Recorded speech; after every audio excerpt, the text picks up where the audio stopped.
Dear students, good morning all of you. आप सभी का एक बार फिर से सर्वोदय पब्लिक स्कूल की ऑनलाइन क्लासेज में स्वागत है। प्यारे बच्चों, अपन पढ़ रहे थे 4th यूनिट में क्षेत्रीय संगठन में आसियान और सार्क के बारे में, जिसमें अपन ने कल इसके अंदर पढ़ा था आसियान के बारे में, जिसका पूरा नाम दक्षिण पूर्वी एशियाई राष्ट्र संघ, जिसकी स्थापना हुई थी 8 अगस्त 1967 को। मुख्यालय रखा गया था वो जकार्ता के अंदर, और जकार्ता है वो इंडोनेशिया के अंदर। और इस आसियान जो संगठन है उसका जो मुखिया होता है उसको अपन महासचिव बोलते हैं, जो 2 वर्ष के लिए चुना जाता है। और वर्तमान में इस आसियान के जो सदस्य राष्ट्र हैं वो हैं 10। इनके संबंध में अपन ने विस्तार से इससे पिछली कक्षा में अपन पढ़ चुके हैं। आज की कक्षा में जो अपन पढ़ेंगे वो पढ़ेंगे आसियान के कार्य एवं उसकी भूमिका के बारे में। जैसा कि इस आसियान संगठन की स्थापना हुई थी 8 अगस्त 1967, और उसके बाद में जो आसियान है वह अपने कार्य क्षेत्र को निरंतर क्या कर रहा है, बढ़ा रहा है। यानी आसियान अपनी स्थापना से ही अपने कार्य क्षेत्र को निरंतर बढ़ा रहा है। और ये किस क्षेत्र में बढ़ा रहा है तो मैं आपको बता देता हूं। राजनीतिक क्षेत्र में, राजनीतिक क्षेत्र में इन्होंने अपना एक प्रकार से अमूल्य विकास किया है अपने इस आसियान के जो सदस्य राष्ट्र हैं, या अपन कह सकते हैं जो ये क्षेत्र है, जिस क्षेत्र में यह संघ बना हुआ है, उसमें राजनीतिक दृष्टि से एक प्रकार से महत्वपूर्ण प्रोक्ष व अप्रोक्ष रूप से अपन कह सकते हैं काफी महत्वपूर्ण विकास के क्षेत्र में कदम बढ़ाए हैं। साथ में ही अगर अपन बात करते हैं सामाजिक क्षेत्र में, सामाजिक क्षेत्र में भी इन्होंने अपने अपन कह सकते हैं काफी विकास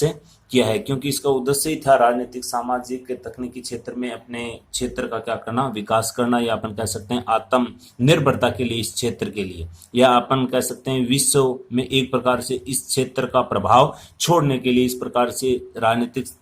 सामाजिक और तकनीकी और आर्थिक क्षेत्र में इसने महत्वपूर्ण योगदान दिया है, या अपन कह सकते हैं अपना विकास काफी हद तक इन्होंने सामाजिक क्षेत्र में भी किया है, जिसमें जनसंख्या नियंत्रण से संबंधित बात आती है। जनसंख्या नियंत्रण, साथ में अगर अपन बात करें, क्योंकि इसमें काफी जनसंख्या बढ़ रही थी तो उसमें काफी नियंत्रण पाया है। साथ में परिवार नियोजन, और जो अपने समाज में एक प्रकार से सामाजिक भेदभाव था और था, उनको दूर करने का काफी हद तक इसके अंदर प्रयास किया गया है। साथ में ही अगर अपन बात करते हैं आर्थिक क्षेत्र में, तो आर्थिक क्षेत्र में भी गरीबी उन्मूलन के क्षेत्र में, गरीबी उन्मूलन, औद्योगिक क्षेत्र, काफी प्रगति की है आपसी सहयोग से। इस आसियान संगठन के माध्यम से इन सभी इस क्षेत्र के राष्ट्रों ने, अपन कह सकते हैं आसियान में शामिल सभी राष्ट्रों ने मिलकर सामाजिक क्षेत्र में, राजनीतिक क्षेत्र में, आर्थिक क्षेत्र में महत्वपूर्ण योगदान दिया है। और साथ में ही अगर अपन बात करते हैं तकनीकी क्षेत्र में,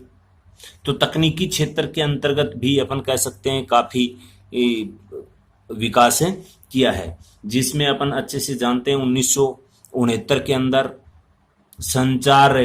की व्यवस्था को एक प्रकार से अपन कह सकते हैं सांस्कृतिक गतिविधियों को बढ़ाकर 1969 से सांस्कृतिक गतिविधियां जो अपन देखते हैं टीवी में और में, इन क्षेत्रों के आपसी सांस्कृतिक गतिविधियों को दिखाया जाता है इस तकनीकी क्षेत्र के माध्यम से। अन्य तकनीकी ज्ञान भी अपन कह सकते हैं काफी बढ़ाया है, जिसमें रेडियो, दूरदर्शन के आदि के माध्यम से जो विभिन्न सांस्कृतिक प्रोग्राम होते हैं, उन सांस्कृतिक प्रोग्रामों को रेडियो, दूरदर्शन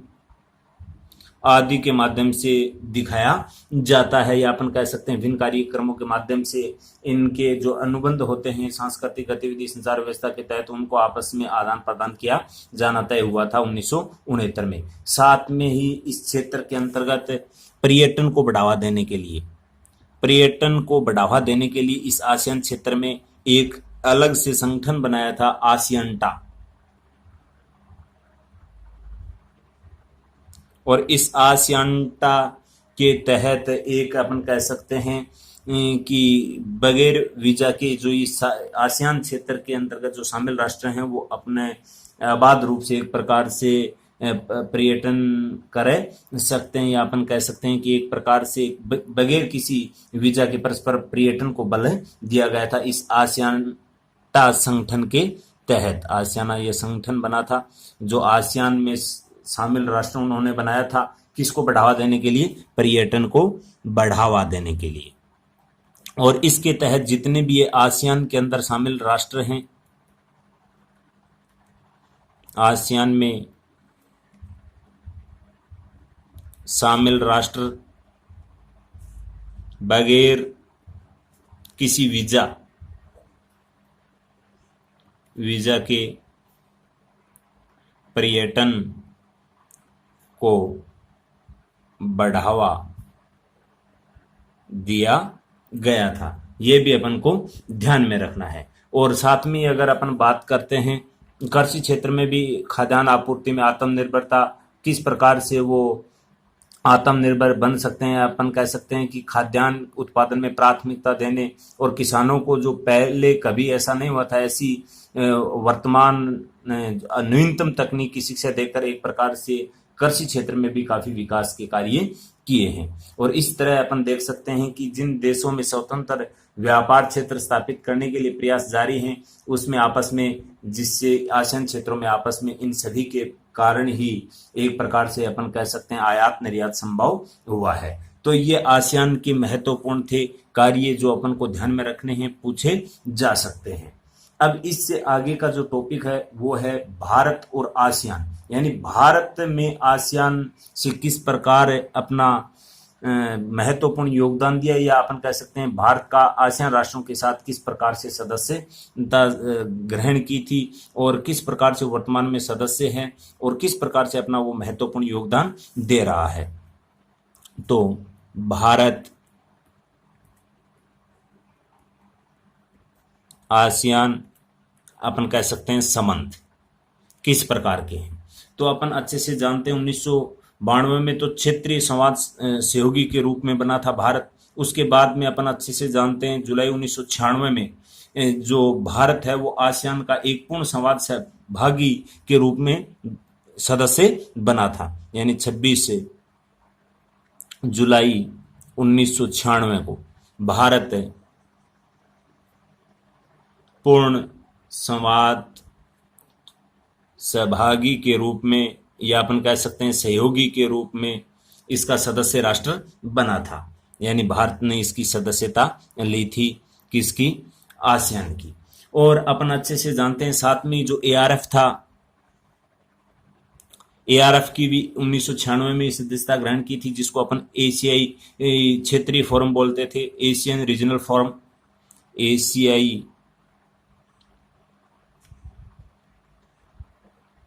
क्षेत्रीय फोरम, इसका भी सदस्य राष्ट्र है। और अपन अच्छे से जानते हैं जो 1991 के अंदर एक नीति आई थी look east, P Narasimha Rao के समय में। इस नीति को वर्तमान सरकार ने चेंज किया, एक्ट ईस्ट के नाम से वर्तमान सरकार ने। यह तो 1999 की पी नरसिम्हा राव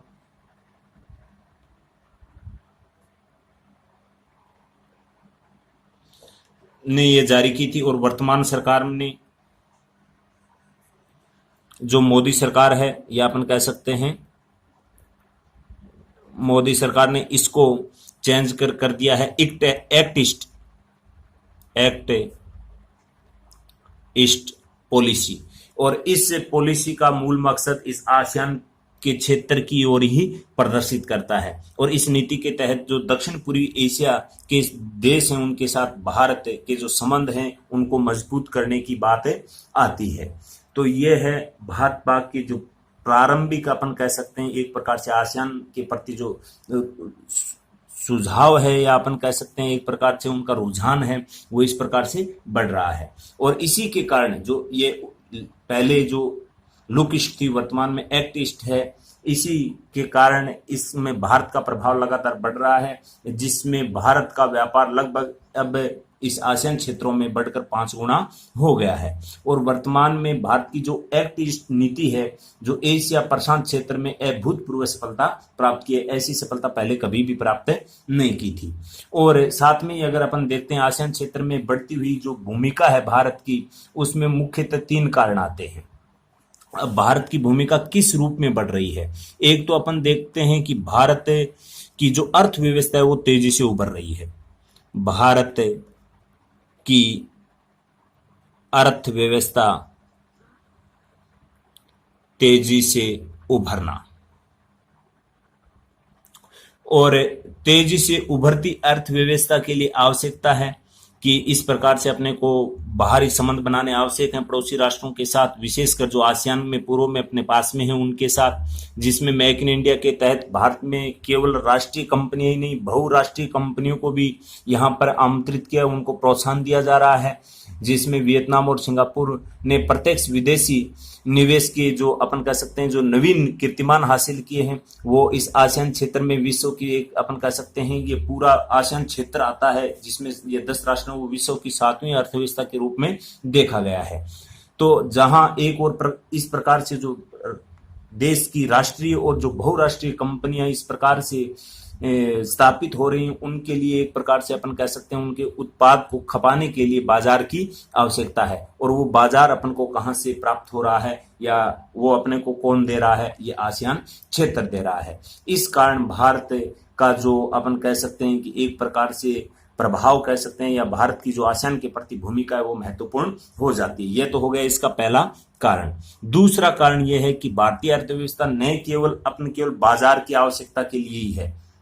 बल्कि जो ऊर्जा के संसाधन है जैसे प्राकृतिक गैस है, उनकी भी आवश्यकता है। ऊर्जा संसाधनों की आवश्यकता है, जिनमें ऊर्जा संसाधनों की आवश्यकता की पूर्ति के लिए अपने लिए जो सबसे उपयुक्त है, यानी कि ऊर्जा संसाधनों की आपूर्ति के लिए भारत के लिए जो सबसे उपयुक्त क्षेत्र है वह है आसियान। किस रूप में है आसियान? क्योंकि अपन अच्छे से जानते हैं भारत को कोयले की जो आपूर्ति है वो एक प्रकार से इंडोनेशिया से होती है। कोयले की आपूर्ति इंडोनेशिया से हो जाती है, और साथ में अगर अपन गैस की बात करते हैं तो वो अपने को वियतनाम से आपूर्ति हो जाती है। और साथ में अपन तीसरा जो एक महत्वपूर्ण कारण है भारत की आसियान के प्रति भूमिका का, वह है जो एक प्रकार से भारत आसियान देशों की प्रकार संबंध सभी के साथ अच्छे स्थापित करना चाहता है। उसमें अपन अच्छे से जानते हैं कुछ देशों में कूटनीतिक और आर्थिक जगह बनाना भी चाहता है, क्योंकि अपन अच्छे से जानते हैं वर्तमान में इस आसियान क्षेत्र में जो प्रभाव चीन का है भारत उसको कम करना चाहता है, और जो प्रभाव चीन का है वैसा प्रभाव भारत अपना स्थापित करना चाहता है इस आसियान क्षेत्र के अंतर्गत, जिसमें वियतनाम है, फिलीपींस है, दक्षिण चीन सागर से लेकर चीन के साथ जो गंभीर सामुद्रिक सीमा विवाद चल रहा है, जिसे अपन जानते हैं दक्षिणी चीन सागर की ओर से, तो इसमें चीन की बढ़ती हुई जो शक्ति है उसके प्रति अपन आशंकित हैं, और इसके प्रभाव को कम करने के लिए भारत इसके प्रति ज्यादा अग्रसर हो रहा है इस आसियान क्षेत्र के प्रति। ये अपन को भी ध्यान में रखना है। इसी के साथ अगर अपन बात करते हैं, प्रधानमंत्री ने जो 6 से 7 सितंबर के मध्य लाओस की राजधानी वियंटिन के अंदर 14वें आसियान भारत शिखर सम्मेलन को संबोधित करते हुए आतंकवाद को कट्टरतावाद का मिलाकर अपने एक प्रकार से सबको मिलकर इनका सामना करने या उनसे लड़ाई लड़ने पर बल दिया था। और उन्होंने भारत जो आसियान भारत शिखर सम्मेलन है उसको संबोधित किया, और आसियान भारत की एक्ट ईस्ट पॉलिसी का मुख्य केंद्र रहा, यानी जो आसियान के क्षेत्र हैं, आसियान राष्ट्रों में जो सदस्य राष्ट्र आते हैं उनके प्रति। और साथ में आसियान में इंडिया प्लान ऑफ एक्शन जो 2016 से 20 का मध्य का जो प्लान है उसकी एक्टिविटी करने या अपन कह सकते हैं उसको लागू करने के लिए एक प्रकार से पाकिस्तान को अलग थलग करने के लिए भी काफी प्रयास किया गया और उसमें काफी हद तक अपन सफल भी रहे, क्योंकि अपन अच्छे से जानते हैं जो आतंकवाद का प्रचार प्रसार कर रहा है वो सबसे ज्यादा कर रहा है वो पाकिस्तान कर रहा है, और पाकिस्तान कर रहा है तो पाकिस्तान को एक प्रकार से वैश्विक मंच पर अलग थलग करने की आवश्यकता थी। तो उसको सजा देने के लिए भारत ने एक प्रकार से आतंकवादी देश के रूप में करार दे दिया भारत ने पाकिस्तान को, और आतंकवाद के निर्यात कर रहा है उसको ऐसी सजा दी जाए जिसको वो आगे से इस प्रकार से कभी हिमाकत ना कर सके। तो इस प्रकार से इन सभी के क्षेत्रीय सुरक्षा के लिए एक प्रकार से अपन उसके अंदर साझा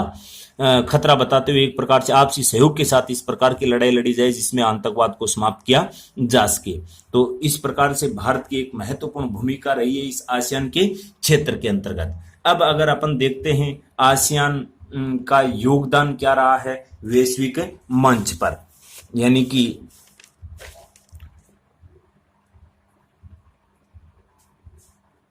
आसियान का